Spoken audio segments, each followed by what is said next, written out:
25 26,000 तक बढ़ गए, 28,000 30,000 तक हो जाएगा ये आंकड़ा। मैं दो चीजें कहना चाहता हूं। एक तो ये कि दिल्ली सरकार पिछले दिनों में लोगों को बेड उपलब्ध कराने में बहुत तेजी से काम कर रही है और बहुत सफलतापूर्वक काम कर रही है। पिछले 4-5 दिनों में मैं एक एक हॉस्पिटल में जाके आया हूं। मैं खुद अंदर जाके पेशेंट्स के साथ, डॉक्टर्स के साथ, उनके अटेंडेंट के साथ बातचीत करके आया हूं और मैं ये देख रहा हूं कि 3 अप्रैल को अगर आप देखें, करीब 20 दिन पहले हमारे पास 6,071 बेड थे, 6071 बेड्स थे पहले, 6,071। और आज हमारे पास में इस वक्त 19,101 बेड हैं। यानी कि करीब करीब 2 हफ्ते के समय में, 2-2.5 हफ्ते के समय में 3 गुना से ज्यादा बेड बढ़ा दिए गए हैं। 19,000 बेड्स इस वक्त दिल्ली में उपलब्ध हैं, दिल्ली में हैं जिन पे पेशेंट्स हैं। इसमें से 2,500 बेड्स अभी भी वैकेंट हैं। तो बहुत तेजी से वॉर फुटिंग पर बेड्स की संख्या बढ़ाई है दिल्ली सरकार ने, और इतनी तेजी से कहीं संभव नहीं हो सकता था। लेकिन फिर भी सारे रिसोर्सेज लगा के, सारी मैन पावर लगा के, पूरे जितने भी हमारे पास में रिसोर्सेज थे उनको ऑप्टिमम यूटिलाइजेशन करते हुए हमने 3 गुना बेड्स कर दिए हैं। 6,071 से बढ़ा के 19,101 बेड हो गए हैं केवल 2 से 2.5 हफ्ते के अंदर अंदर। अभी मैं पिछले दिनों सीएम साहब के आदेश पर लगातार एक एक हॉस्पिटल में गया हूं। सीएम साहब की निगरानी में डिस्कशन हुआ है और वहां भी उनकी कैपेसिटी को हमने जितना हो सकता है उतना बढ़ा के यूज करने का डिसीजन लिया है। इसमें बुराड़ी जो हॉस्पिटल है हमारा, वहां अभी 320 बेड हैं। इसको हम बढ़ा के 800 बेड का कर रहे हैं। 480 बेड यहां पे बढ़ जाएंगे।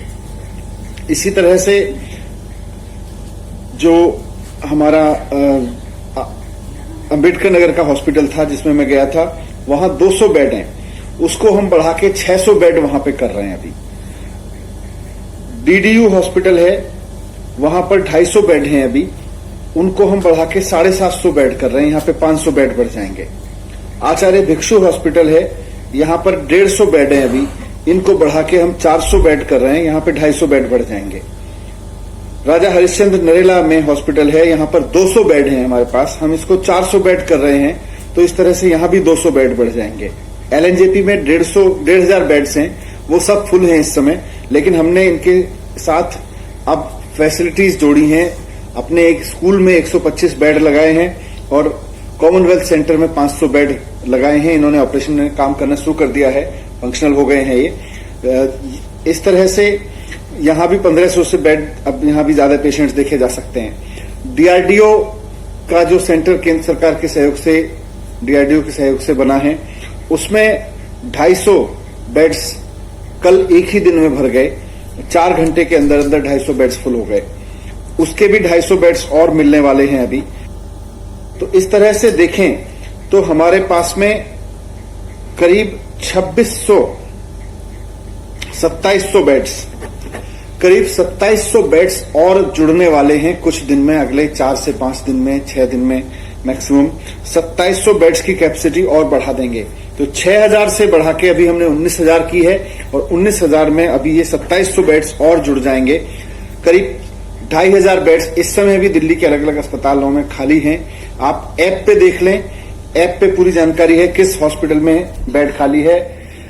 एक चीज और मैं रिक्वेस्ट करना चाहूंगा कि पैनिक में ना आए, एकदम कोरोना होते ही हॉस्पिटल ना भागे। कोरोना का सबसे बढ़िया और सबसे ज्यादा लोग जो कोरोना से ठीक हो रहे हैं वो होम आइसोलेशन में हो रहे हैं। होम आइसोलेशन में ही रहें। अगर किसी कारणवश बुखार नहीं उतरता है, बुखार ज्यादा आ रहा है या कोई और सिम्टम्स डेवलप हो रहे हैं और आपको खांसी या उस तरह की चीजें ज्यादा बढ़ रही हैं, शिकायत बढ़ रही है, डॉक्टर से कंसल्ट करके आप हॉस्पिटल जा सकते हैं। आपको बेड मिल सकता है। आप ऐप पे जाएं, जिस हॉस्पिटल में आपको बेड है उसी में जाएं। इधर उधर ना भागें, वरना इधर उधर भागने में आपकी भी एनर्जी जाती है और हॉस्पिटल्स के आगे भी अन्यथा लाइन लगती है, हॉस्पिटल्स के आगे भी अन्यथा प्रेशर बनता है। तो जिस हॉस्पिटल में आपके लिए बेड उपलब्ध है, मुख्यमंत्री जी ने आदेश दे दिए हैं कि कोई भी हॉस्पिटल अगर ऐप पर ठीक जानकारी नहीं देगा, यानी कि अगर बेड उपलब्ध हैं और एडमिशन नहीं देगा, या वो बाद में कहेगा मेरे पास गलत जानकारी हमने उपलब्ध कराई हुई थी और एडमिशन नहीं दे सकते, उसके खिलाफ कार्रवाई की जाएगी। 2 हॉस्पिटल्स के खिलाफ कार्रवाई पहले भी कर चुके हैं।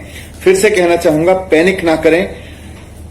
एक और चीज जो मैंने नोट की है, मैं हॉस्पिटल्स में गया हूं, पेशेंट से भी मिला हूं और अटेंडेंट से भी मिला हूं जो बाहर खड़े हुए हैं। कोविड के समय में सारे डॉक्टर्स बहुत मेहनत कर रहे हैं, अपनी जान पे खेल के मेहनत कर रहे हैं। वो किसी भी कीमत पे आपकी जान बचाना चाहते हैं, भले ही उनको कोरोना हो जाए। पूरा का पूरा मेडिकल स्टाफ इस पे लगा हुआ है। मैं जब हॉस्पिटल में जाता हूं तो नीचे खड़े हुए अटेंडेंट को सबसे ज्यादा इससे शिकायत मिलती है कि साहब कई दिन हो गए हमारे पेशेंट को डॉक्टर ने नहीं देखा। मैं जब जाके उसी पेशेंट से हॉस्पिटल के अंदर मिलता हूं, वो भी कहते हैं कि हाँ जी डॉक्टर नहीं आए। जब डॉक्टर मेरे साथ पीपीई किट में खड़े होते हैं और मैं खुद पीपीई किट पहन के खड़ा होता हूं हॉस्पिटल में, तो मैं पूछता हूं ये डॉक्टर साहब हैं, ये आए थे आपके पास? वो आदमी कहता है हाँ जी मैं तो सुबह आया था, ये तो सुबह आए थे। अब क्योंकि पीपीई किट में डॉक्टर की पहचान नहीं होती, पेशेंट को लगता है कि जो व्यक्ति मेरे पास देखने आ रहा है, और ये गवर्नमेंट और प्राइवेट दोनों जगह से मुझे अटेंडेंट से शिकायत मिल रही है कि साहब हमारे हॉस्पिटल में हमारा पेशेंट भर्ती है, डॉक्टर ने उसको देखा नहीं है। पीपीई किट में डॉक्टर की ऐसे पहचान नहीं हो सकती है, और आपसे आके बात करके आपसे कंसल्ट करके चला गया। आमतौर पे पेशेंट को लगता है कि ये कोई जनरल अटेंडेंट होगा, जनरल ड्यूटी असिस्टेंस होगा, वो आके मेरे से हालचाल पूछ के चला गया है। डॉक्टर आके पूरी दवाई लिख के जाते हैं, बता के जाते हैं, चेक करके जाते हैं, रिपोर्ट करके जाते हैं। उनको पेशेंट को कई बार समझ नहीं आता। नॉर्मल केस में अटेंडेंट साथ में होता है, अगर नॉन कोविड केस होता था, नॉन कोविड पीरियड में अटेंडेंट साथ में होता है, तो अटेंडेंट और पेशेंट को मिलकर पता चल जाता था कि भाई डॉक्टर आ गए हैं। अभी डॉक्टर आ रहे हैं, डॉक्टर राउंड ले रहे हैं अंदर, वो पेशेंट्स को देख भी रहे हैं, लेकिन पीपीई किट में होने के नाते आपको पता नहीं चल पा रहा कि वो डॉक्टर थे। इसलिए ये इमेज हॉस्पिटल के बारे में ना बनाए, इस पैनिक में ना आए कि मुझे डॉक्टर्स ने नहीं देखा। हम सब मिलके, जैसा मुख्यमंत्री जी कहते हैं, हम सब मिलके कोरोना से लड़ेंगे। सबने लॉकडाउन लगाया है, लॉकडाउन का फॉलो करें और पैनिक ना करें। सरकार ने, जैसा मैंने कहा, 6000 बेड्स को बढ़ा के 19000 कर दिया है, और अभी 2700 बेड्स अगले हफ्ते के अंदर अंदर दिल्ली के मेडिकल इंफ्रास्ट्रक्चर में और जुड़ जाएंगे। यही मुझे आपके सामने रखना था। Thank you.